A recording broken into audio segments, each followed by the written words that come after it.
So for today's project, we'll be working on this ceiling fan here today. It's a plain white ceiling fan. I've already scuffed it, prepped it, and taped off all the necessary parts that I'm going to be saving not being painted. They're little chrome parts and stuff like that.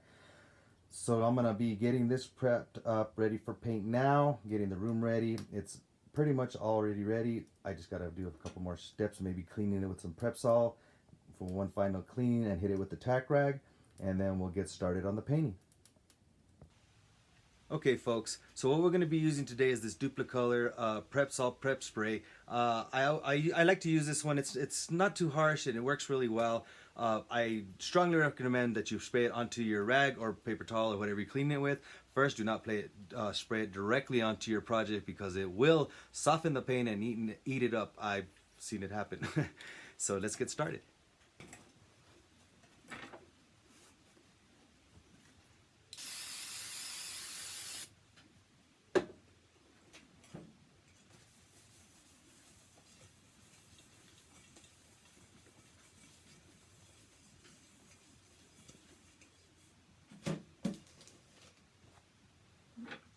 And guys, try to keep your hands off of the project as much as possible. If you have to touch the project, either use rubber gloves or wash your hands really well. Sometimes I even spray a little bit of rubbing alcohol on my hands just to get out, and with paper towel just to get little excess oils off of my hands and stuff, so I don't have any reactions, you know.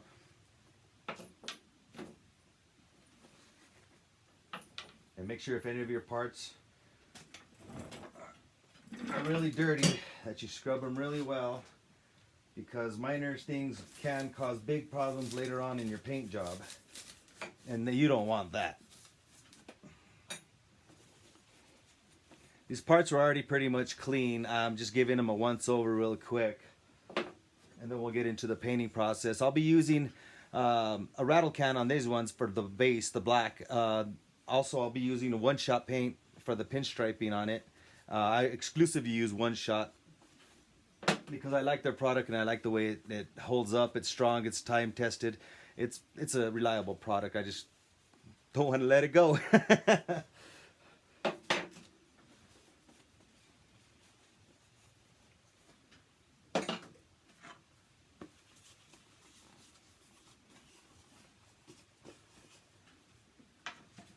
On these blades, we will be doing one side at a time because obviously it has to dry on one side before we can flip it over. I have no place to really hang these in here, so I'll have to be doing it like this. So that's what I'll be doing.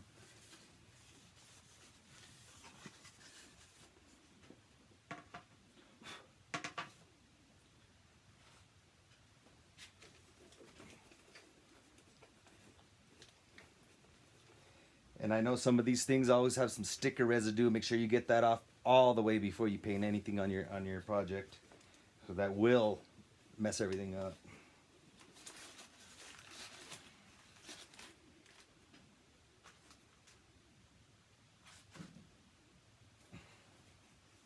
And there we go. All right guys, the colors we're going to be using today is a black from Krylon, automotive style. I like a good enamel. This is acrylic enamel, which works pretty well also. I'm used to more urethane enamels, but this also works very well, especially for indoor projects such as these. A little bit more cost effective, you know. All right guys, now let's make sure we always wear our respirator. Those isocyanides and all that stuff that are in these paints are just horrible for you. So let's always make sure we take care of ourselves, take care of our lungs, because this is the only vehicle we have through life. So let's keep it going strong.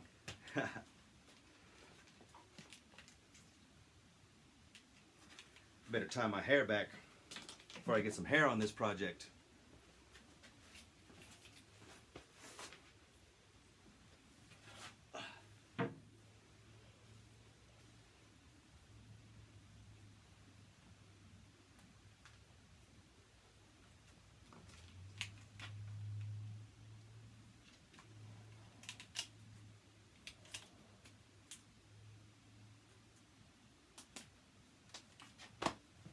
Rock and roll, let's get to spraying.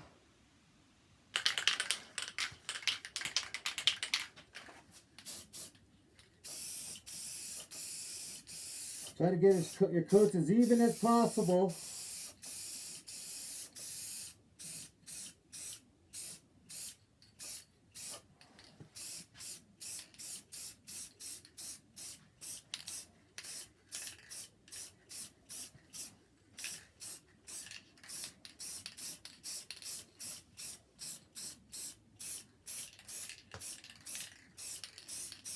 Yeah, this is coming out real nice right now, real nice.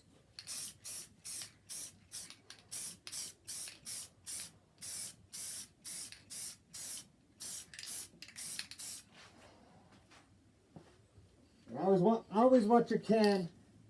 Always watch your can. It could spurt out a little bit, and the last thing you want is drips on your project.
I'll tell you one thing, I do not like the way this can drips.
Now we'll let this first coat dry, and then we'll add a second coat.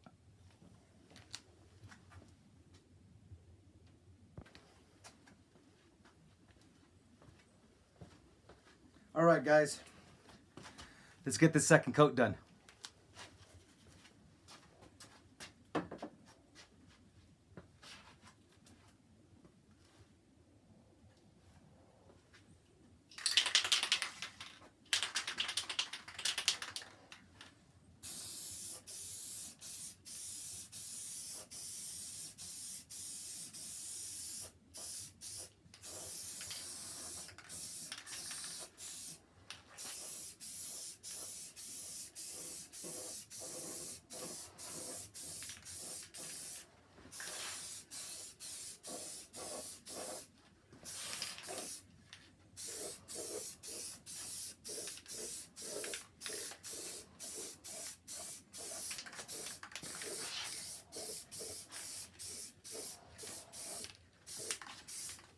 You may not have noticed that I painted the underside on the side of this already off camera just to have it done already for the first coat.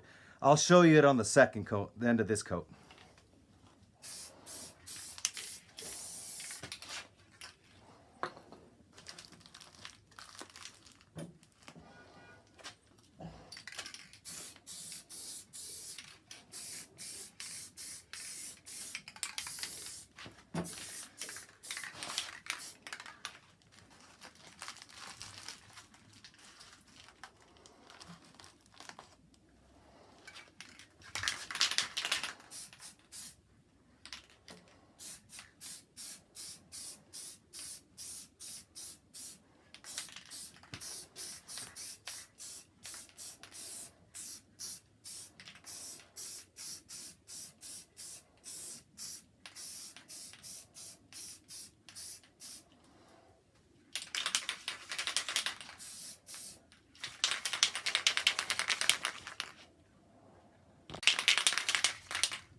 All right, guys, day 2 of the fan project.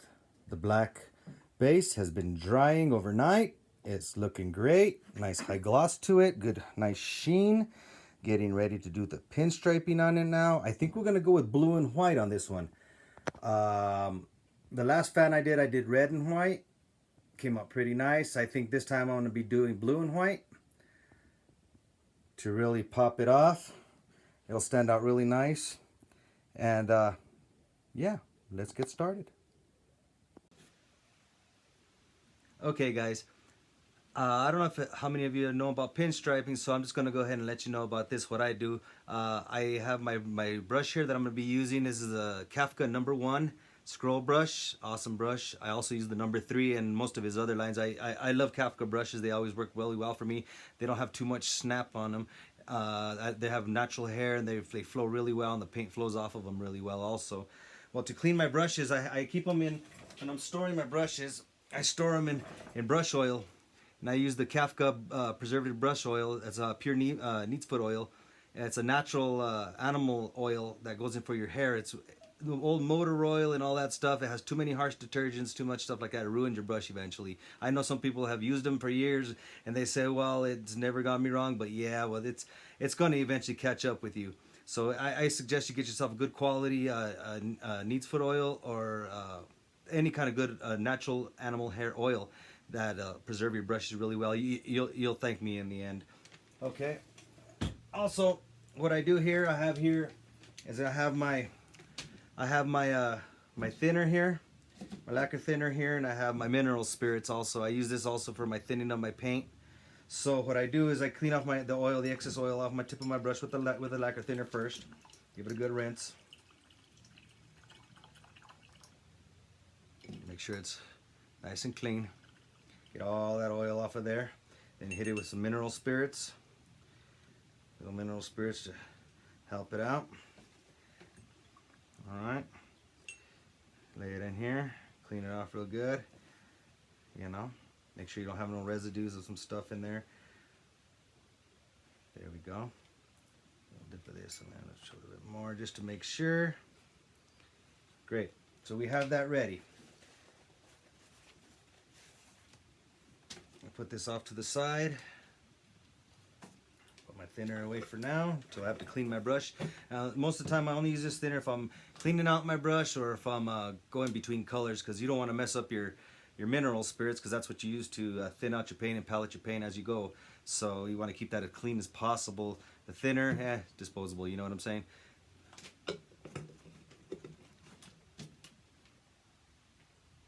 Okay guys, the paint I'll be using today is One Shot. I exclusively use One Shot only. I love the way it works and it's been time tested and it's great stuff. So here we go. This is what I'll be using today. I'll be using my processed blue. I do keep my paints though in a separate container like this. These are old soap containers, but I've been using these for years. I just clean them out and empty them out and refill them again, and it works really, really well. So that's something to look into if you guys are into that.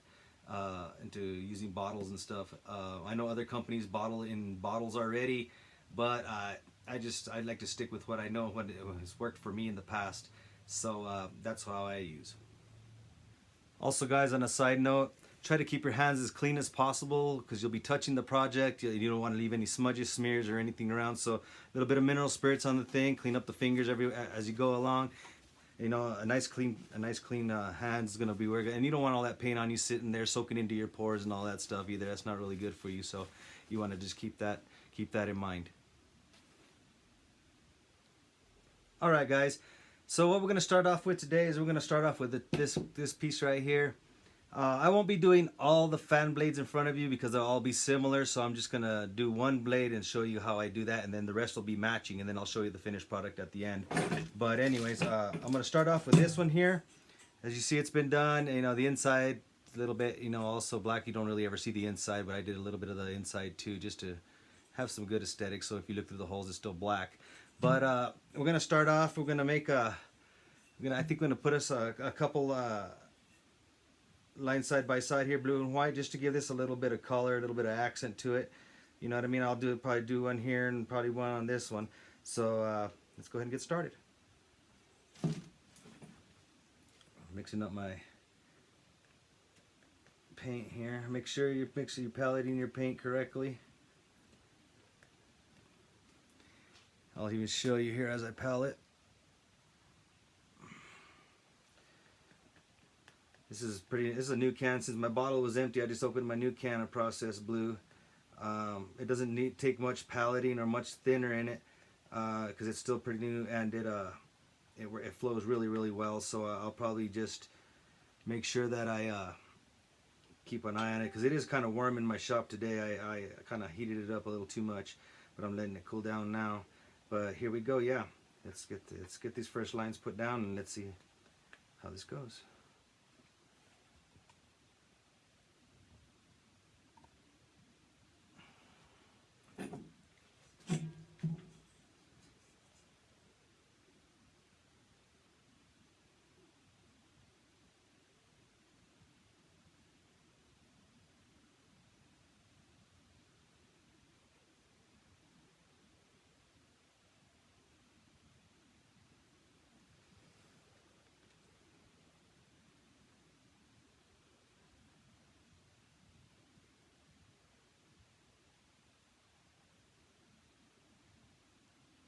This is really similar to when I've done rims, when it's, you don't have it on the car. A lot of people will just spin their wheel and just keep their brush stationary as they let the tire spin to do the rims. I don't have that luxury with this, unfortunately, but it's okay. Nothing, a little practice in the past didn't prepared me for all this kind of stuff, so I'm very well prepared for this. Nothing new for me.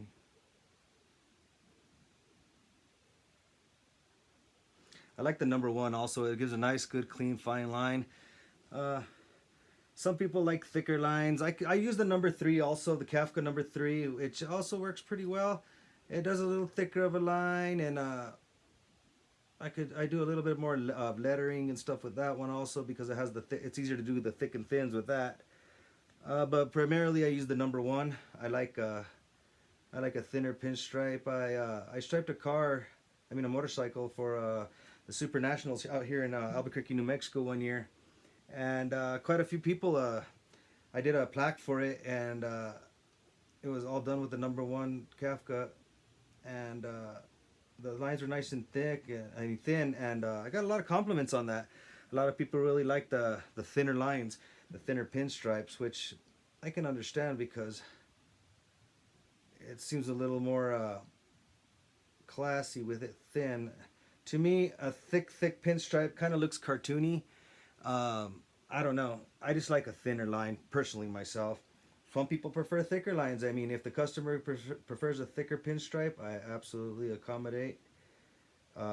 It's not my vehicle to judge. I'm here to make the customer happy. You know, I'm happy just doing the painting. So I get my payoff either way, because I get to paint on a vehicle and do what I love every day. And that's the real benefit of this, is doing what you love and getting paid for it. Doesn't feel like you work a day in your life. I'll tell you that. It's the truth. I do this every day, and I do this every day, and I love it. Something you just don't get tired of. I mean, how can you get tired of a beautiful artwork? You know? Love it. So I think we'll do another line on the bottom, just to keep a little extra on it. I might put a design in there somewhere. We'll see as we go. But as for now, I'm just going to put lines. Usually my designs are going to be on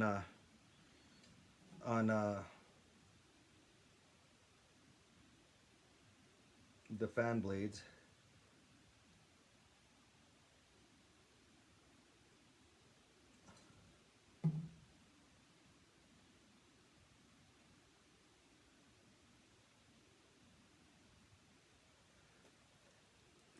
I usually have a lot of music blaring in the background, but I don't want to get flagged by YouTube.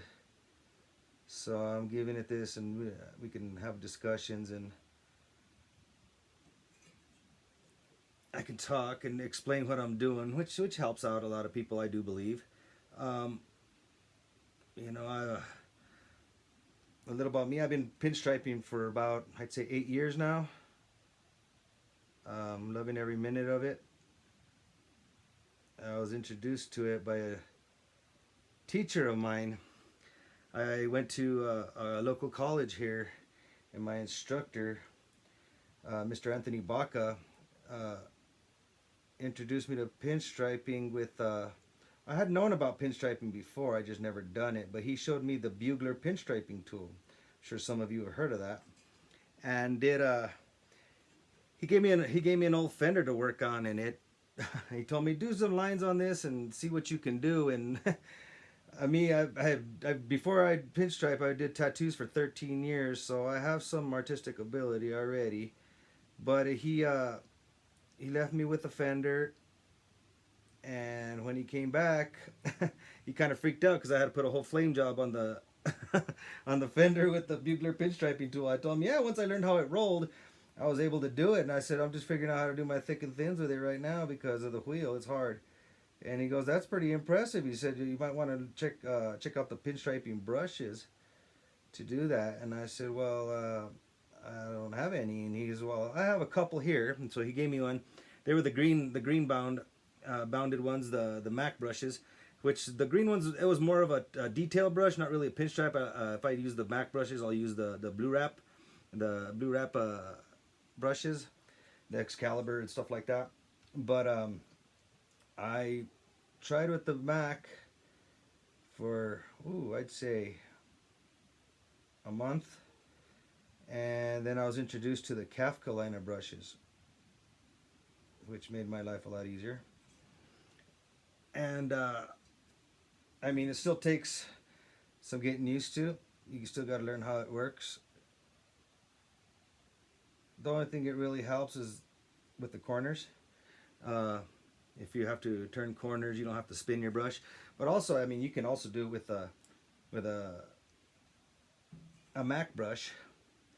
It's just you have to spin it, and I like the Macs, how much paint they hold. That I do enjoy, and you can make long lines with their brushes. But I'm not in the business of being in a hurry either. I'd rather it be done slowly and correctly than try to rush through a job and it looks kind of half done. Which, to me, this speaks of my abilities and of what I offer my customer, and I only want to offer quality. So that's why I stick to what I use. I mean, I can use a Mac brush, but I prefer Kafka brushes. Even their long liners work really well. I like his long liners for my long straight pinstripe body lines and stuff. So I do thank Mr. Kafka for that, and I also thank the Mac company brush company for theirs, because without their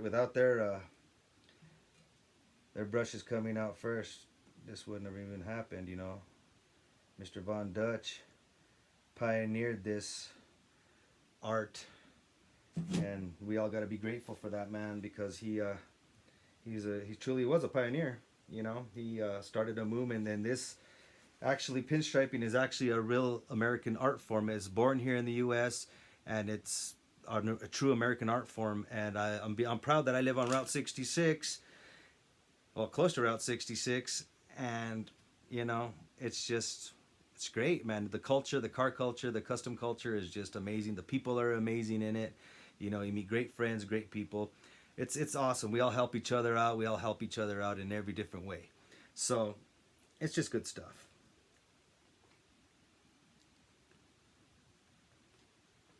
So I think we have our blue done on that. I think we're going to keep it with just a simple blue line like this for now. We'll come back with the white. So we're going to do all our first we're going to do all the blue, and then we'll do all the white. That's how I do it. So I'm going to put this to the side, let that dry for a minute, and then we're going to bring the main motor part.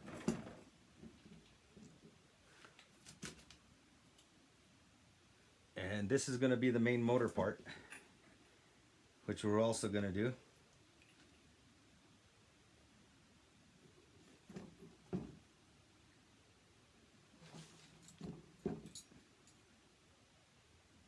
So let's get started.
There's another reason I let the paint fully dry is because I do got to handle this.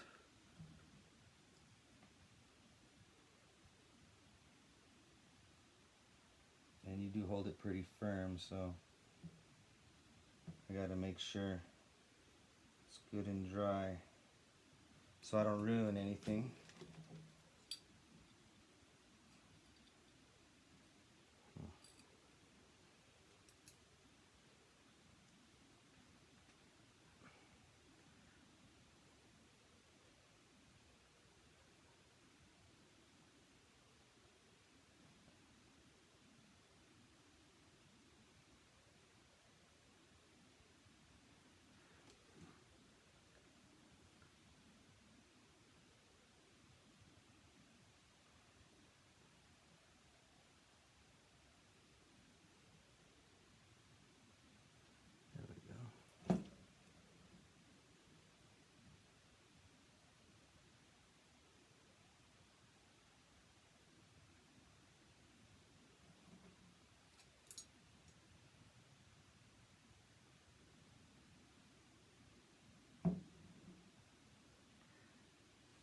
I should have probably left those chains locked up. Okay. So I think what I'm going to do really quickly off camera is I'm going to go ahead and tie these chains back up so they're not messing with my lines. Okay, I'll be right back. Okay guys, now we're going to be doing the fan blade.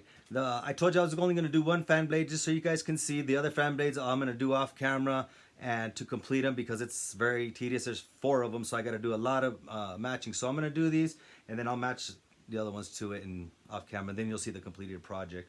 But we're going to start with this fan blade here. I'm basically freestyling this. I'm not sure exactly what I'm going to do. So I'm just going to get started. I think I'll begin with a nice line around it, contour line around this, and then I'll do a second white line on the inside, and then I'm going to do a nice little, I'm thinking maybe I'll do Not old school on this one. I'm probably going to go with some scroll striping on this one. My last one I did on the red and white one, red and white fan, I did old school hot rod striping on it. This one I think I'm going to go with a little different. I'm going to go with scroll striping on this one. So let's get started.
I'll even extend this a bit. Yeah.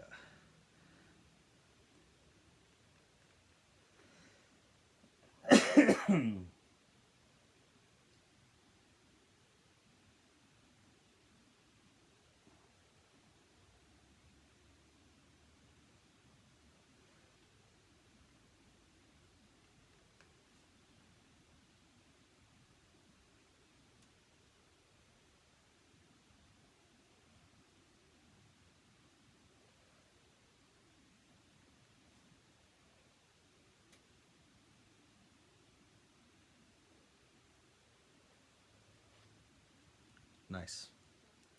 Good simple design. That's a good base. Next we'll be bringing on the white. But I'm gonna go ahead and get the other three striped up the same as this, and I'll be right back with the white. Okay guys, here we are again with the second color. I was gonna do white, but it's way too stark of a color, I believe, so I'm gonna go with gray. I had a little trouble with my processed blue. It's a brand new can. I know One Shot's been toying around with their formula. I wish we could put the lead back into these paints. It would be amazing, but obviously we can't. So I'm going to use this as we go. I'm using a gray. This is my older gray. It should be a little more opaque. I shouldn't have any issues with it.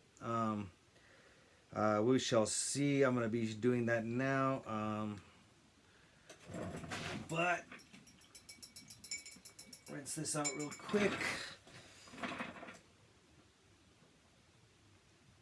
And let's get started on this. I'll be doing this great. Yeah, I switched up brushes and I switched up paint. So I had an issue with one of the blades. I'm going to be taking care of that later. I had to fix up a little things on it.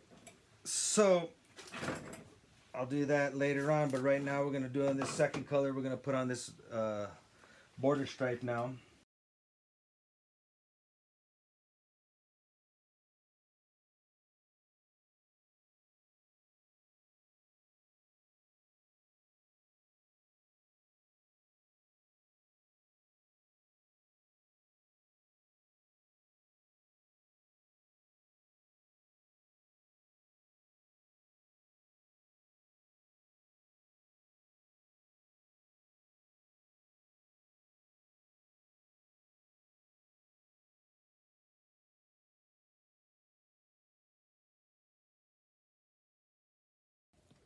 Okay guys, this is all striped up.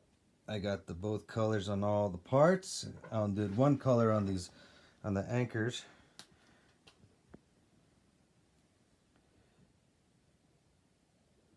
We got all the blades done. and I was going over my paints was having an issue with the blues.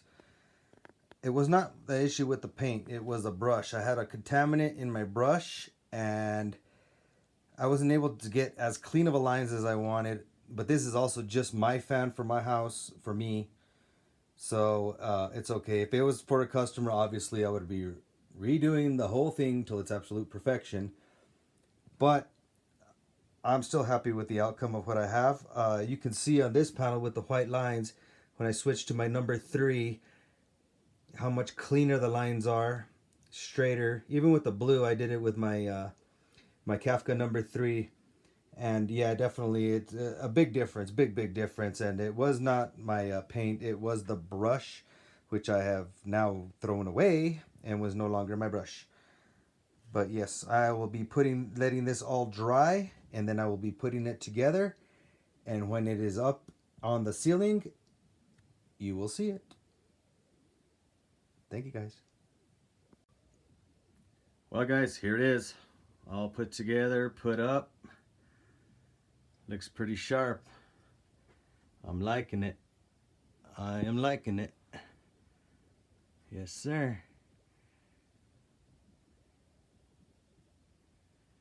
I think it came out just right.